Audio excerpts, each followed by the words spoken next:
Welcome back to Around the World with Dane Waters. So let's get started. I am honored to have with me a gentleman I've known for what, 30 years now, maybe, Professor John Matsusaka from the University of Southern California. Good morning, John. Morning for you. I guess what is it? Middle of the night for me. Yeah, that's right. This I have to say that I've always this shows how much I love Americans when who will get up at the middle of the day, middle of the night, just to be on this show. So I really appreciate it, John. I really do. Absolutely. Um, so let's get started. Our conversation today is about what's happening in American universities and the domestic impact and the global impact. So just kind of tell us what's going on with universities in the United States under the new Trump era. So there's a lot going on, and just maybe a little bit of where I'm coming from because it might be useful to say I've been a professor at American universities for 30, 35 years or so now, I suppose, and I'm at University of Southern California right now.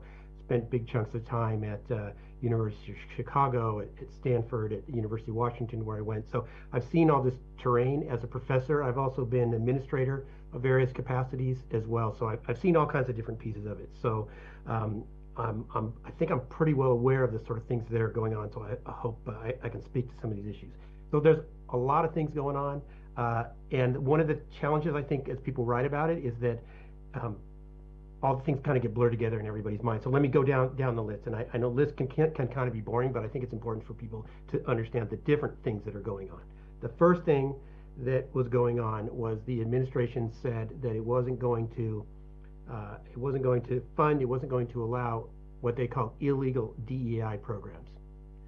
So what that means is when they say that is that affirmative action in depending on what the word means is perfectly legal in the sense of if you're just trying to make sure you cast a broad net and so forth. What the administration's position is, backed up by recent Supreme Court rulings, is to say that you can you can try to increase diversity, but you cannot discriminate for or against people on the basis of race or on a whole bunch of other categories. So they're calling that DEI, but they're saying illegal DEI programs are no longer allowed.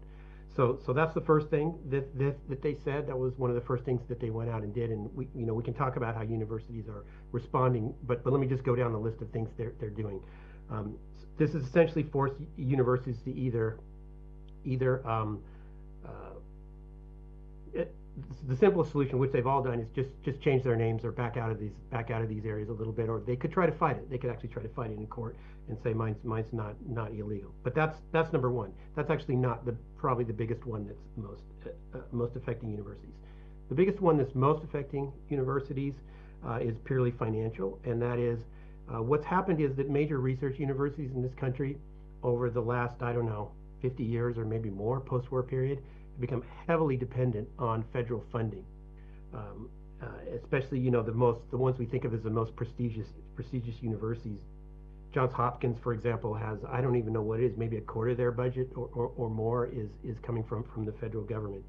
So what the administration is saying with regard to grants is two things. One is they're saying, well, we're gonna fund things that are our own priorities, and there's nothing new about that. Every incoming administration changes what it funds. The Biden administration wanted to fund more things having to do with climate change, having to do with impacts on minority groups and so forth. Trump guys, they don't want to fund that. They want to fund other things. So they're changing the funding priorities, and that's maybe normal. Um, what is not normal and what is the really big issue for universities is they're cutting back what's called overhead. So what the heck is this? So it's kind of an odd thing, but essentially, if you get money from the federal government, say to do a study, you wanna see if some drug helps patients recover from some disease, and you need to hire some lab assistants and buy materials and stuff. Let's suppose you need $100,000 for that. So you write a proposal to the federal government and you say, can you give me $100,000? And they say, yeah, here's $100,000. Go ahead. But there's also something called overhead. And so they add on top of that, they add a chunk of money. So it can be, on average, it's about 40%. So you ask for 100K, they give you $140,000. That other 40,000 gets taken by the central administration of the university to fund other things. And so that has become the idea is that's supposed to fund, you know, the buildings, the IT system, the securities, all the sort of basic stuff. But it goes well above and beyond that, And so now what's happening is the administration is saying we're going to cut those overheads from an average of, let's say, 40% down to 15%. So that's going to create immense holes in the budgets of these universities. So that is the really existential one. Let me just add briefly the two others, and we can talk more about these. The third thing that they're doing is kind of a collateral thing, but they're certainly getting very tough on the border, and they are trying to remove students who have been involved in protests or um, well, clearly they can't remove people for pure speech reasons, so they're having to come up with other articulations. But it kind of looks like people who become activists and so forth. That affects a relatively small number of students, but what we're seeing it's doing is it's making foreign students across the world hesitant to want to apply to come to program to take programs in the U.S. And one of the things that's happened to universities over the last 20 years or so is they've become heavily dependent on revenue from their master's programs, and a lot of those are students from overseas. So a lot of those students are now hesitating, and that's an uncertain. We'll have to see how the budget cycle goes, but that's kind of an uncertain thing about what that's going to do. Lastly, the last thing they're doing, again, it's very high profile, but it's probably not the main thing they're doing. They're very concerned about anti-Semitism at universities, and so they picked fights with a small number of very elite universities, Columbia, Harvard, Northwestern, and so forth. And they're essentially trying to cut off all their funding if they don't take some sort of extraordinary actions. So it's a whole bunch of different things that are going on. We can talk about why that's going on, but I think it's important for people to understand it's a bunch of different things. Well, yeah, well, absolutely. There's so much going on. My brother is a professor at the University of Alabama, and he's even talking about the impact of just a wide variety of these things. Everywhere. And he hasn't been a professor as long as you, but just the impact is extreme. So let me ask you. I mean, there's so many things going on, as you said. So, as you know, this is an international show, and we have a lot of people who are students who watch this show. There at University of Southern California, I mean, I guess you're ending an academic year, right? The academic Right. year is about to end now. Yeah. Okay. So, Right. is it too soon to see if there's an impact on the number of international students coming in for next year, is for applying, or is that what's the cycle about knowing what the impact of international students is on the university? Um, so we would know some things basically if we saw application data. So you'll get some hints of that. Um, but I haven't been tracking specifically our numbers. I'm not even sure they publicize that. So it's a little bit early, but everybody knows. Everybody just knows the inquiries, the talk. Everybody knows that there's going to be an issue there. So everybody's scrambling to see, can we substitute, say, American students for these international students? And different schools have different exposures. USC, we're here in Los Angeles. We're one of the highest percentages of international students of any university in the country, about 10%. So it's a huge part of our student body. And the reason for the international students international students pay more than U.S. students, right? Is that one of the reasons that a lot of universities focus on international students? Um, well, so we're a private university, so that doesn't really happen for us, but that will be the case for some state universities. No, it just turns out a lot of these students, a lot of the master's level students, they want to come to the United States. It's very good for their career. If you work in engineering or something, get a degree from a U.S. university. Maybe you can even work in the U.S. for a few years. It's a prestigious thing. You learn a lot of stuff. If you want to stay in the U.S., it's great. If you want to go back, you have a leg up over other people. And so let's go back to some of these other issues, because one thing you said is that, hey, every administration who comes in, there's always a priority about funding. So how would you say, once again, you've been in academia for 30, 35 years. Would you say that what's happening under the Trump administration is far more detrimental to universities than previous administrations? And would you say that's a good thing or a bad thing? Well, so in terms of determining what gets funded, what are the research priorities? I think we'd all like, in the abstract, we'd all like to say, this is neutral. It's politically neutral. We're just going to fund a study if it's important for the American public to, we're going to cure cancer, or we're going to develop a new, a new material of some sort that will be technologically useful for supercomputers. So we'd like to say it's just objective. And certainly the people that ran these institutes have always said that it's objective. But I think those of us who are in universities understand it's always had a certain political overtone to it. It's been amplifying over time. In the time I've been around, it certainly gets more and more political. My impression is they're more political now than they were under Biden. but my impression is the Biden administration was more political than the first iteration of Trump. So to me, it looks like it's kind of an oscillation that's increasing. I don't think it's a smart or good way to do science, um, but it's hard to know how you unravel it. Well, you're an economist. I mean, that's what that's your background. And so, some of these questions will kind of talk about the economic impact of this. But do you think that many people argue that the things that Trump is doing in the administration, for the economy is kind of it's a what's the word I'm looking for? It's a correction, like a correction in the market. He's trying to fix all these things that should have been fixed a long time ago. Do you think that universities that this is kind of a final a fixing of what's happening? It's a correction of the market per se with universities that they become too dependent on the federal government. So I think there's an element to that. It's kind of a correction. They're in a way they're kind of doing a correction with a sledgehammer. Okay, so it's there's an argument to it and there's a logic to some of these things, but it's being done in a very brute force way. For example, the targeting at the DEI programs. I personally think some universities were racially discriminating, and we see Harvard did its own self study that they released a couple weeks ago, and it's really quite horrifying might be too strong a word, but the stuff they're in their own report came out that they're doing is really something that I don't think we aspire to. It's far short of that. So some of those things needed to be looked at carefully and rethought. As far as the funding goes, you know, the overheads is kind of a strange thing. So tacking on an extra 50% onto the grant. In an ideal world, what you would say is, okay, we're not going to just give that extra 50% to university administrators to play with. We're going to take that 50% and turn it around and give it to another grant. So we'll actually pay for research, actually, rather than overhead. So, there's an argument how that could end up being better.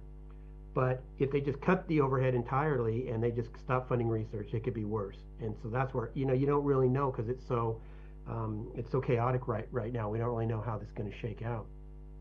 Let's talk about DEI. First of all, let's explain to the audience what is DEI? Was it diversity, equity? I don't even. What does DEI Yeah, stand for? exactly. So it stands for diversity, equity, and inclusion, and it essentially it's a bunch of different things. But I think the animating impulse was there's a bunch of different animating impulses. That's why it's so complex to talk about it. But at some level, it has to do with admitting students, hiring faculty, hiring various people, and the idea was to create more diverse communities. And so again, the basic idea is good, is that it'd be nice if when students come to learn at a university, they're exposed to all the different sort of viewpoints and types of people that are out there. The criticism of it is that it went from being kind of diversity to being kind of a monolithic kind of certain ideological point of view, and in extreme versions there would be things like race-specific programs. So the sort of things that would be criticized would be, a university might have a floor in a residence hall that's only for black students. Okay, so people would say, well, we understand, why you might the animation, the animus why you might do that, but in a way it looks like segregation in some kind of way, and it looks like discriminatory. So that's the kind of criticisms that would be out there about these programs. And I'm not trying to say they're all of that sort, but I'm trying to articulate where the criticism parts are coming from. And this DEI. I mean, first of all, 3 years ago, I'd never even heard of the phrase DEI. It's a new thing that's coming about, in my opinion, and maybe I'm just out of touch with what's going on in reality. But DEI it's been a big focus by the Trump administration. Everything from going into websites by the military, others, and trying to, I guess, get rid of things that are too DEI oriented, I guess, as far as inclusion is concerned. But you're a private university, so as a private university, well, let me understand this between private and public. Just help us draw that Yeah. distinction for us. So that's a good thing, especially because other countries use the words differently. So I think, in fact, in the UK they flip the words. Essentially, private schools are actually government schools. I don't know. Here's what it is in the U.S. What we call a public school it's a government operated school. It's funded to some extent by the government. It is a part of the government for all practical purposes. And that would be places like the University of California, the University of Michigan, University of Florida, University of Alabama, you mentioned. Then there's private universities. Now these are not they're separately incorporated independent entities. They are not part of the government. That would be Harvard. That would be University of Chicago, Stanford, University of Southern California. But if even though you're a private university, which means you survive based on private funds, it's basically a business, I would Intuition. say. Yeah, Intuition. intuition, yeah, intuition. But when you start taking federal money, then that makes that you have to adhere to certain rules and guidelines by the federal government, correct? So that's why the federal Exactly. government has such, like over Harvard and Yale and these, because they say, hey, I'll take your, I'm a university, I'll take your money, but the government's not saying, okay, you're going to take our money, you now have to be subjected to what we say you can do with it, right? So that's a trade-off, correct? Exactly right. There's a whole bunch of rules that a private university would not be necessarily affected by. But if you take the federal government, you have to abide by their rules. And Congress has passed a number of rules that prevent a whole bunch of different sorts of things or require different sort of things. It really depends on the administration. Um, we saw, again, under Democratic administrations, especially the last two, Obama and Biden, they were very aggressive in sort of forcing, let's say, more progressive types of rules on universities. Under Trump, they're much more, peeling those back and going in different directions. But exactly right. That's why essentially, since everybody's taking money from the federal government now, everybody has to pretty much listen to what they say. So what's the future of U.S. education? I mean, what's the impact this is going to have on the quality of education? Is it going to make America less competitive, more competitive with other universities and students around the world? Well, so universities are doing two things.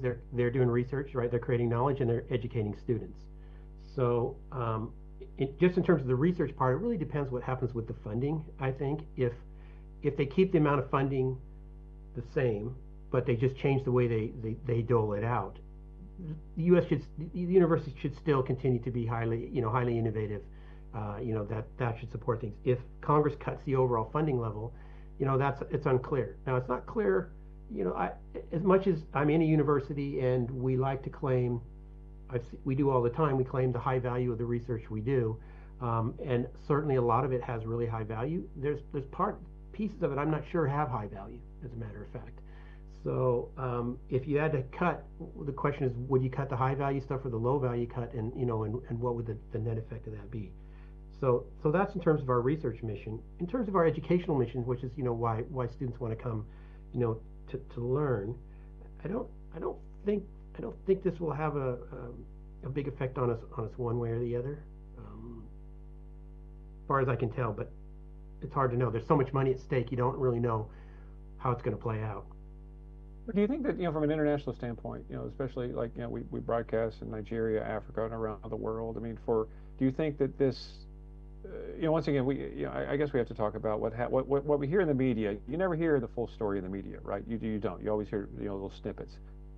And if, just as an outsider, and I'm looking in on this issue, it would, if I was a parent, living in another country, I'd say there's no way that I'm sending my kid to an American school because there's no telling what's going to happen. Everything from whether they're going to be detained or kicked out or whatever. Yeah. And so from that standpoint, that concerns me because there are a lot of great American students, of course, but there's a lot of great foreign students who come in as well. Um, and do you think that we talked about this briefly, but do you think there'll be a chill of any kind? I mean, just your international students. I'm sure Yeah. you teach international Yeah. students. Are you here? What are Yeah. you hearing from them?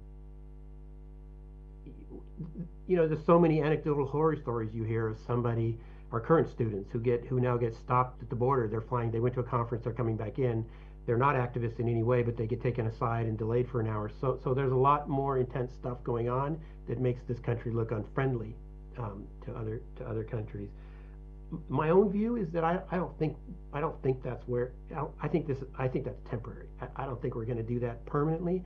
I don't know where we're going to settle, but this kind of intense scrutiny of things I think will pass eventually.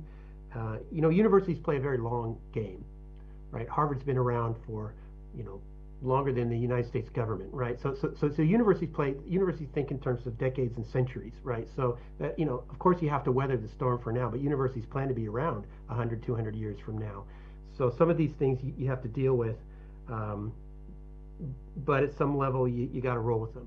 Now the one thing I think that is underlying all this that is really serious for universities is that the reason that we're being attacked is, partly partly because politicians, particularly on the right, think that we become partisan actors. They think we're essentially parts of the Democratic establishment, the Democratic Party establishment, in some sense. So partly we're getting hostility from one part of the political spectrum, um, and that may or may not be, you know, as with all things, it's not totally crazy, but it's too extreme to say that too. But the other thing, which is really more concerning to me, is that we know from opinion surveys that just the American public, their trust in universities has gone down quite a bit in the last 10 or 15 years.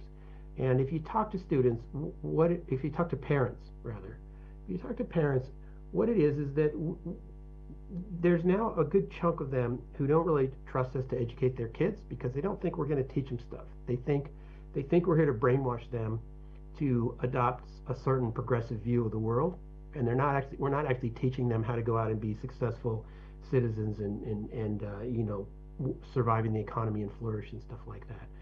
So, you know, I think what I've been saying to my colleagues in universities is that we have to understand why we're losing the trust of the public, because some of the politicians respond to the public. So I think we need to look hard at ourselves and ask, are we doing things, are they just making this up? Are they just fantasizing this, or is there some some fire to the smoke, and we're not really rising, we're not really reaching our aspirations of what we want to do. And so I do think we have to think through this issue, because if this goes on for a long time and the public starts to think universities are bad and harmful parts of society, then I think there is a deeper problem. Well, listen, I agree with you. I mean, America is proud, is their universities are critical to the future of our country, because we are educating the future leaders, the future economic leaders, the future political leaders, the future engineers. And I have several friends who are just now going through this whole thing of finding colleges for their kids, and it's interesting what you just said, because they look at it and say, okay, we don't want our children going to what we consider a more progressive university versus a more conservative universities. It's just like, to me, it's just like the entire polarization of America, where everything has become left and right. Even down to talking about universities these days. And we have to find a way as a country to get more that we're trying to educate us as a whole community, not just as more lefties, more righties, or whatever Yeah, it is. yeah, and our universities are a great source of our strength. I think that we've churned out tons and tons of people who are super informed citizens, and they understand democracy. They know how it works, and they've been super innovative in technology and all kinds of things. I think it's been a huge engine for the country's growth and for the preservation of its liberties to have these people out there. One of the great things that used to be about universities is, and it really is supposed to be our core value, is that we stand for arguing about things. You can come and argue about all kinds of things. We're for open discourse. You can't do that in a corporation, maybe, but here you can say anything, take any position, and argue about anything. And I think that's very healthy for getting ideas, and you need that in a free society. So I think we have a critical role to play, but we can't we can't we in universities can't just assume we do it. We have to keep making sure we are living up to what we think we're trying to do. And I do think that people who are concerned that there may be some instructors that are not really teaching their kids but are trying to brainwash them, they're probably right. Not They're not the majority. Most of the instructors are teaching them useful stuff. But maybe we have some people like that aren't really doing what the deal is, and maybe we should be looking at ourselves too. No, I agree. And it's a whole nother conversation about tenure and things of this nature that we Yep, need to talk yep, about, because yep, I've never been yep, a supporter of tenure, in my opinion. So that's a yeah, different yeah. conversation. Well, But John, it's always a pleasure to yep, see you. I sadly have to go to the next yep, conversation. We're talking about the Pope, and the importance of the Pope in the world, if there is an importance of the Pope in the world. But anyway, thanks, John, for your time. I'll awesome. talk to you soon. And Good to let's talk take to a you, quick Dane. break, and we'll be back in a minute with Around the World with Dane Waters. Thanks.